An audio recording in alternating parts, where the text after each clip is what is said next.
Hi hello welcome to Swarnateja YouTube channel.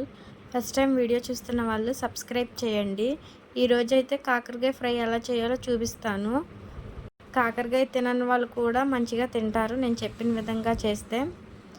ముందైతే 1/2 kg కాకరకాయలు తీసుకోండి, ఇలా పొడవైనవి. ఇవైతే మా తోటలవే. వీటిని చక్కగా పీల్ చేసేసుకుని సన్నగా కట్ చేసుకోండి రౌండ్గా. ఇవైతే సన్నగానే కట్ చేసుకోవాలి. తర్వాత స్టవ్ ఆన్ చేసుకుని ఒక కడాయి పెట్టుకోండి. కాకరకాయ తినడం వల్ల హెల్త్కి మంచిది. కాకరకాయ పులుసు కంటే ఇలా ఫ్రై తిని చూడండి, టేస్ట్ బాగానే ఉండిద్ది.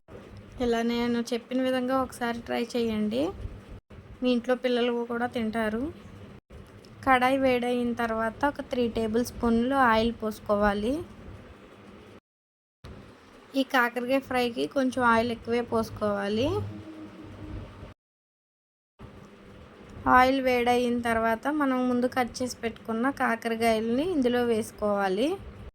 వీటిని అయితే సిమ్లో మంచిగా క్రిస్పీగా ఫ్రై అవనివ్వాలి. ఒకసారి గరిటెతో తిప్పేసుకోండి. ఇవైతే గోల్డెన్ బ్రౌన్ కలర్ వచ్చేంతసేపు ఫ్రై అవనివ్వాలి. ఈ ఫ్రై అయ్యేంతలోపు దీంట్లోకి మసాలా తయారు చేసుకుందాం. ఒక మిక్సీ గిన్నెలోకి 5 ఎండుమిరకాయలు తీసుకోవాలి. అలాగే ఎండు కొబ్బరి కూడా తీసుకోవాలి, ఒక గుప్పుడు.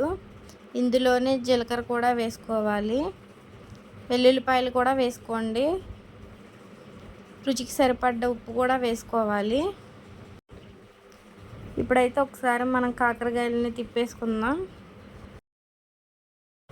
ఇవైతే మంచిగా ఫ్రై అవుతుంది, ఇంకొద్దిసేపు ఫ్రై అవనివ్వాలి. ఈ కాకరకాయ ఫ్రై అవడంలోనే ఉండిద్ది కాకరకాయ ఫ్రై. కాకరకాయ అనేది క్రిస్పీగా ఫ్రై అయితే చేదు లేకుండా ఉండిద్ది. ఇప్పుడైతే మనం గ్రైండ్ చేసుకున్న మసాలా ఇందులో వేసేసుకోవాలి. ఇక్కడైతే నాకు మంచిగా క్రిస్పీగా ఫ్రై అయిపోయాయి.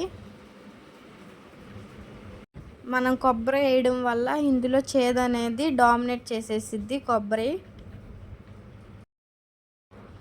ఇప్పుడైతే ఈ మసాలా కూడా కొంచెం సేపు ఫ్రై అవ్వాలి. సిమ్లోనే పెట్టుకుని ఫ్రై అవనివ్వండి. ఇక్కడైతే నాకు మంచిగా ఫ్రై అయిపోయింది. అంతేనండి, సింపుల్గా కాకరకాయ ఫ్రై రెడీ. చాలా ఈజీగా చేసేవచ్చు, బిగినర్స్ కూడా చేసేవచ్చు. ఒకసారి మీరు కూడా ట్రై చేయండి. వీడియో నచ్చితే లైక్ చేసి సబ్స్క్రైబ్ చేయండి.